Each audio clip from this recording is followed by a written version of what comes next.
हिंदी के प्यारे बच्चों नमस्कार। आइए आज हम लोग मॉडल पेपर जो आपके लिए अत्यंत महत्वपूर्ण है और यदि आप इस मॉडल पेपर को हल कर लेते हैं तो आपके कम से कम कहा जाए तो 12 से 15 अंकों की प्राप्ति आपको होने वाली है, क्योंकि इस मॉडल पेपर में आपके सर्वाधिक महत्वपूर्ण प्रश्नों को अंकित किया गया है। और आप चैनल को सब्सक्राइब कर लीजिए, मित्रों को भी शेयर कर दीजिए ताकि उन्हें भी आपके द्वारा पूर्णतः अंकों की प्राप्ति हो सके। आपको ये भी बताना है कि आपके कितने सही हुए 20 में से और आपकी तैयारी कैसे चल रही है ताकि यह भी पता चल सके। आइए प्रारंभ किया जाए मित्रों कि शुक्ल युगीन लेखक हैं, यानी शुक्ल युगीन लेखक कौन है? राम प्रसाद निरंजनी, माखनलाल चतुर्वेदी, यशपाल या सदल मिश्र जी। तो यहाँ आपका सही हो जाएगा माखनलाल चतुर्वेदी। दूसरा आपका प्रश्न है, यदि आपके दूसरे प्रश्न की बात कही जाए तो गुनाहों का देवता रचना की विधा है, यानी गुनाहों का देवता किस विधा की रचना है?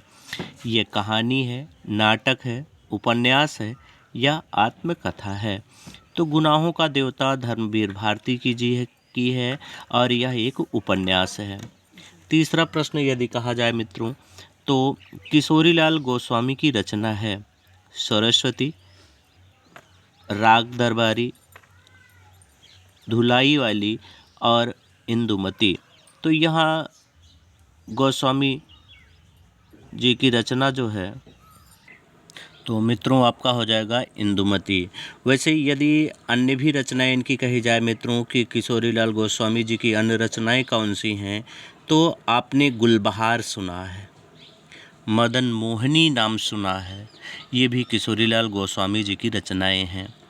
अगला प्रश्न है मित्रों कि ध्रुव स्वामी के लेखक हैं, यानी ध्रुव स्वामी के लेखक कौन हैं? जयशंकर प्रसाद, जगदीश चंद्र माथुर, राम कुमार वर्मा या मोहन राकेश।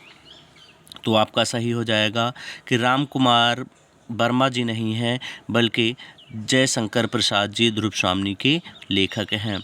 और पांचवा प्रश्न है आपका कि संस्कृत और सभ्यता निबंध के निबंधकार कौन हैं?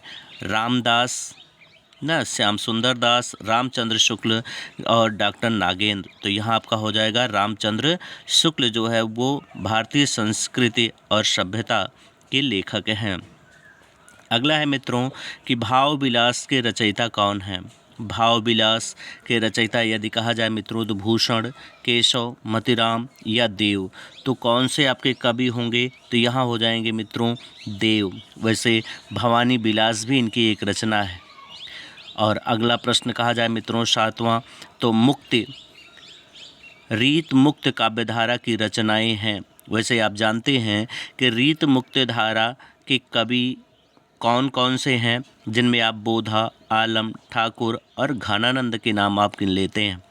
तो यहाँ यदि कहा जाए मित्रों तो सुजान सागर, बिहारी सतसई, ललित ललाम और काव्य निर्णय।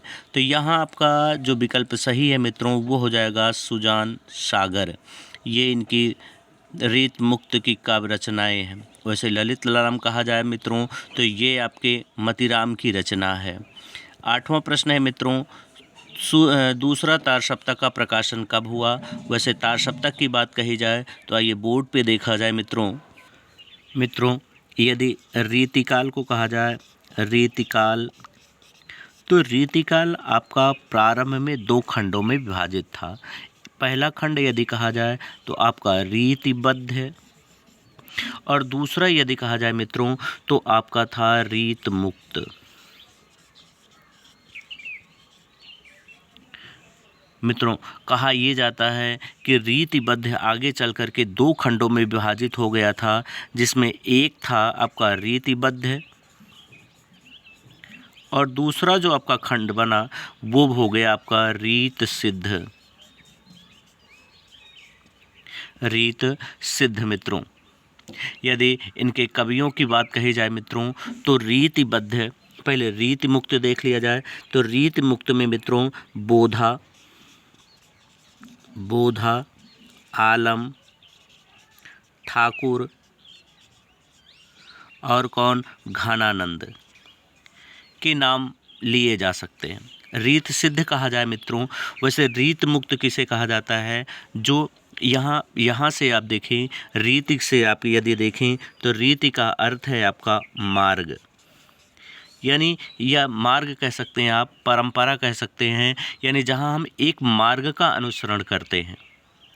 तो आपके बोधा, आलम, ठाकुर और घनानंद ने एक रीति का पालन किया। और बिहारी को यदि कहा जाए मित्रों, तो बिहारी दास जी आपके ये रीत सिद्ध कवि थे। बिहारी दास जी रीत सिद्ध कवियों में आते हैं, और वैसे कभी कभी इन्हें रीतबद्ध भी कह दिया जाता है, क्योंकि रीतबद्ध की ही शाखा यह है। बाकी शेष जितने भी इस काल के कवि थे, शेष कवि यानी जितने भी आपके कवि थे, वो सब के सब आपके रीतिबद्ध में आ जाते हैं, चाहे वो केशवदास हों, चाहे वो आपके भूषण हों, चाहे आपके मतिराम भी हों, यानी ये जितने भी आपके कवि हैं, सब के सब ये चले आते हैं आपके रीतबद्ध में। तो आपकी रीतिकाल को यदि कहा जाए मित्रों, तो मुख्यतः 2 भागों में विभाजित किया गया है, और आपके यहाँ इन्हें 3 भागों में दिखा दिया जाता है कि रीतिबद्ध, रीत सिद्ध और रीत मुक्ति में। आइए मित्रों, 8वें प्रश्न के बाद 9वां प्रश्न यदि कहा जाए कि प्रगतिवाद युग के कवि हैं, तो प्रगतिवाद के युग के कवि कौन हैं, यानी शिवमंगल सिंह सुमन हैं, प्रभाकर माचवे हैं, नरेश मेहता हैं, या जगदीश गुप्ता हैं। तो यहाँ आपका विकल्प सही हो जाएगा कि शिवमंगल सिंह सुमन जो हैं वो प्रगतिवादी कवि हैं। महादेवी वर्मा की रचना है, महादेवी वर्मा की रचना कौन सी है, त्रिधारा है, वीणा है, पथ के साथी है, या गुंजन है। तो यहाँ मित्रों आपका सही हो जाएगा कि पथ के साथी। वैसे यदि मित्रों महादेवी वर्मा की ट्रिक कही जाए कि कौन सी ट्रिक है जिसके माध्यम से महादेवी वर्मा की संपूर्ण रचनाओं को ज्ञात किया जा सकता है, तो वो आपका है। तो साथियों, बच्चों, आइए हम लोग बोर्ड पे देखें कि महादेवी वर्मा की कौन सी रचनाएं हैं जिनको हम संपूर्ण रचनाओं को जान सकते हैं कि महादेवी की कौन सी रचनाएं हैं। तो वो ट्रिक आपकी कहे जाए मित्रों या आपके बच्चों, तो आपकी ट्रिक थी श्रीमान से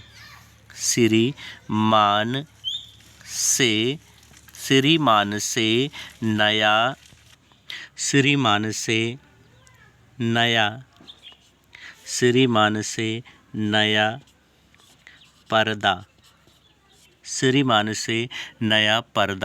तो आपके मित्रों यदि कहा जाए तो आपके प्रश्न में देखिए, आपके प्रश्न में पूछा गया है कि महादेवी की रचना कौन सी है, तो महादेवी की रचना देखिए पथ के साथी है। तो यहाँ बोर्ड में यदि आप देखें तो यहाँ आपका पा था, जिसे आपने लिखा है कि पथ के साथी, और या से आपने क्या लिखा था, यामा। तो पूरी ट्रिक आप देखने के लिए चैनल को सब्सक्राइब कर लीजिए, शेयर कर लीजिए और बेल आइकन दबा लीजिए। यदि 11वां प्रश्न मित्रों कहा जाए तो बिंध के वासी उदासी तबु व्रतधारी महाबिनु नारी दुखारे पंक्ति में कौन सी पंक्तियां हैं? करुण रस है, हास्य रस है, श्रृंगार रस है, या इनमें से कोई नहीं। तो यहाँ आपका हो जाएगा हास्य रस। आपका 12 है कि जहाँ उपमेय में उपमान की समानता प्रकट की जाए वहाँ अलंकार होता है। रूपक अलंकार होता है, यमक अलंकार होता है, उत्प्रेक्षा अलंकार होता है, या संदेह अलंकार होता है। तो यहाँ आपका हो जाएगा उपमा अलंकार होता है। सोरठा छंद के दूसरे और चौथे चरण में कितनी मात्राएं होती हैं? 11, 16, 12 या 13 मात्राएं। तो दूसरे और चौथे चरण में आपकी जो मात्राएं होती हैं वो 13 होती हैं, और पहले और तीसरे चरण में 11 मात्राएं होती हैं। अपव्यय शब्द में उपसर्ग जुड़ा है, तो अपव्यय में कौन सा उपसर्ग जुड़ा है? आ, उप, अप, अधि। तो यहाँ बच्चों हो जाएगा अप उपसर्ग जुड़ा हुआ है। माता पिता में समास है, यानी माता पिता में कौन सा समास है? कर्मधारय, द्विगु, बहुब्री या द्वंद्व समास। तो यहाँ आपका हो जाएगा कि द्वंद्व समास जो है वो माता पिता में है। जैसे आप कह सकते हैं दाल भात, तो दाल भात में भी द्वंद्व समास है। पूरी सब्जी, तो वहाँ भी द्वंद्व आपका समास होगा। आइए अगला देखा जाए मित्रों, समुद्र शब्द का पर्यायवाची नहीं है, यानी समुद्र का पर्यायवाची कौन सा है? नहीं है। तो आपको नहीं वाले प्रश्नों पे आपको हमेशा ध्यान देनी है बच्चों, क्योंकि यही प्रश्न आपका सबसे ज़्यादा गलत होता है। सागर ना, फिर आपका है पारवार, महीपति और जलधि। वैसे मित्रों आपकी ट्रिक बताई गई है कि आप जल की पर्यायवाची यदि आप पढ़ लेते हैं तो आपको संपूर्ण पर्यायवाची याद हो जाती हैं। तो यहाँ आपका महीपत आपका सही हो जाएगा। 17 आपका है कि 100 का तत्सम शब्द है सत, 100, सत या आपका इनमें से कोई नहीं। तो सत आपका जो है वो तत्सम हो जाएगा। वैसे तत्सम और तद्भव के सबसे शानदार ट्रिक आपके इस चैनल पे बताई गई है मित्रों। तेसाम में विभक्ति और वचन है पंचमी विभक्ति द्विवचन या सप्तमी विभक्ति एक वचन, षष्ठी विभक्ति बहुवचन या चतुर्थ विभक्ति एक वचन। तो यहाँ आपका हो जाएगा मित्रों, आपका कौन सा प्रश्न सही हो जाएगा? आपका अगला मित्र बच्चों आपका अगला प्रश्न है कि तुमसे सोया नहीं जा सकता। वाक्य में वाच्य है, यानी कौन सा वाच्य है? कृतवाच्य, भाववाच्य, कर्मवाच्य या इनमें से कोई नहीं। तो भाववाच्य आपका सही हो जाएगा। विकारी पद नहीं है गाय, सभा, प्रतिदिन, रमेश। तो यहाँ आपका प्रतिदिन जो है वो सही हो जाएगा मित्रों, क्योंकि ये विकारी शब्द नहीं है। यदि मित्रों दूसरे खंड की बात कही जाए, 21वां प्रश्न आपका है कि निम्नलिखित में से गद्यांश पर आधारित सभी प्रश्नों के उत्तर दीजिए ना। आपका पहला है कि यह एक नैतिक और आध्यात्मिक स्रोत है जो अनंत काल से प्रत्यक्ष या अप्रत्यक्ष रूप से, वैसे ट्रिक से यदि देखें मित्रों तो ट्रिक की बात यदि कहें तो इसमें आप देखिए आपके सत्य और अहिंसा है, सत्य और अहिंसा मिल गया मित्रों। नैतिक और अध्यात्म की बात कही गई है, तो इसका मतलब है कि यह भारतीय संस्कृति से लिया गया है। फिर मित्रों यदि आप गद्यांश की ट्रिक आप देख लेंगे तो आपको पता चल जाएगा कि आप कैसे पहचान लेंगे कि यह किस पार्ट से लिया गया है। यदि खा की बात कही जाए मित्रों, तो खा में आप देखें कि ईर्ष्या से बचने का उपाय मानसिक अनुशासन ना। जो व्यक्ति ईर्ष्यालु स्वभाव का, यहाँ भी यदि आपको ट्रिक कही जाए मित्रों तो देखिए ईर्ष्यालु ये बच्चों बार बार आएगा, और जब ये आएगा तो आप जान लीजिए कि ईर्ष्या तू न गई मेरे मन से रामधारी सिंह दिनकर जी की रचना है। आइए पद्य में देखा जाए, पद्य में कौन सा है? पद्य में आपका 22वां प्रश्न आपका कहा जा रहा है कि अभिगत गत कछु कहत न आवे ना। तो आप ट्रिक जब देखेंगे तो आप देखिए कि चौथी लाइन में आपका सबसे लिखा है कि सूर सगुन पद गावें, यानी सूरदास जी सगुन पद का गान करें। तो आप जान लीजिए कि किस पद का है कि सूर सगुन पद गावें, यानी यहाँ यदि आप देखें तो सूरदास लिखा हुआ है, सूरदास लिखा है, इसका मतलब यह सूरदास के ही पद से लिया गया है। अगला प्रश्न देखा जाए मित्रों कि चल अचल में झराझर झरते पथ में जुगनू के सोंड फूल दीपक से देता बार बार तेरा उज्ज्वल चितवन विलास रूपसी तेरा घन केस पार। तो रूपसी तेरा घन के केस पार, तो यदि मित्रों कहा जाए तो ये किसकी रचनाएं हैं? महादेवी वर्मा की वर्षा सुंदरी के पद से लिया गया है। अगला ये मित्रों 23वां प्रश्न आपका 23वां प्रश्न है कि विश्वस्य सृष्टा ईश्वर एक एव इति भारतीय संस्कृते मूलम। तो अब भारतीय संस्कृत मूलम आ गया ना। फिर है अग्नि इंद्र कृष्ण करीम राम रहीम जिन बुद्धि। तो आप जानते हैं कि यह प्रश्न कहाँ से लिया गया है? भारतीय संस्कृत से। आइए अगला प्रश्न देखा जाए मित्रों। खंड खा एकदा बहवः जनाः धूम्रयान आरुहा नगर प्रतिगच्छन्ति यस्मे तेषु केचित ग्रामीणः न। तो ये आपका किस पाठ का है मित्रों? तो ये आपका है प्रबुद्धो ग्रामीणः। प्रबुद्धो ग्रामीणा से लिया गया है। आपको आप आसानी से पढ़ सकते हैं और आसानी से पढ़ने के बाद इसके आंसर आप दे सकते हैं। अगला प्रश्न मित्रों आपका 24वां है, एक श्लोक का आपको हिंदी में अनुवाद करना है। और 25वां आपका है कि आपका खंडकाव्य से लिया गया है। और प्रिय मित्रों, जो प्रतापगढ़ के हैं उन्हें केवल किसका वर्णन करना है? तो उन्हें ज्योति जवाहर का ही वर्णन करना है। ज्योति जवाहर के अलावा अन्य किसी का उन्हें वर्णन नहीं करना है। 26वां प्रश्न है मित्रों, आपकी एक जीवन परिचय कवि का लिखना है। भगवत शरण उपाध्याय, राजेंद्र प्रसाद या रामचंद्र शुक्ल का। तो आपकी ट्रिक में देखिए बताया गया है, आपके इम्पॉर्टेंट जो बताए गए हैं वो राजेंद्र प्रसाद और रामचंद्र शुक्ल दोनों लोग यहाँ पे उपस्थित हैं। यदि कहा जाए मित्रों आपके 26 का कि एक कवि का जीवन परिचय लिखिए, सूर, मैथिली शरण और महादेवी की। और आप ट्रिक और इनकी सामान्य जीवन परिचय को प्राप्त करने के लिए चैनल सब्सक्राइब कर लीजिए, बेल आइकन दबा लीजिए, शेयर कर लीजिए और मित्रों को भी बता दीजिए ताकि उन्हें भी पूर्णतः अंकों की प्राप्ति आपके द्वारा, आपके सहयोग से प्राप्त हो सके मित्रों।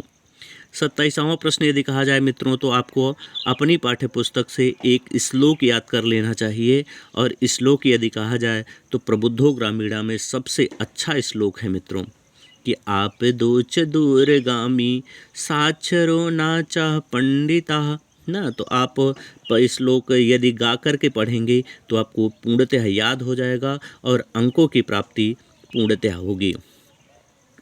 28वां प्रश्न यदि मित्रों देखा जाए तो छात्रावास के जीवन शैली पर अपने मित्र को पत्र लिखना है। यानी छात्रावास में किस प्रकार की जीवन शैली होती है यह अवगत अपने मित्र को कराना है। दूसरा यदि मित्रों कहा जाए तो आपके अथवा में है कि विद्यालय में खेल कूद की सामग्री की ओर ध्यान दिलाते हुए प्रधानाचार्य को प्रार्थना पत्र, यानी प्रधानाचार्य को प्रार्थना पत्र लिखना है जिसमें खेल कूद की सामग्री को उपलब्ध कराने के लिए कहना है। संस्कृत से भी आपके 2 प्रश्नों के उत्तर देने होते हैं ना। श्वेत केतु कहा आसीत पुरु राजा केन साह ना युद्धम अकरोत।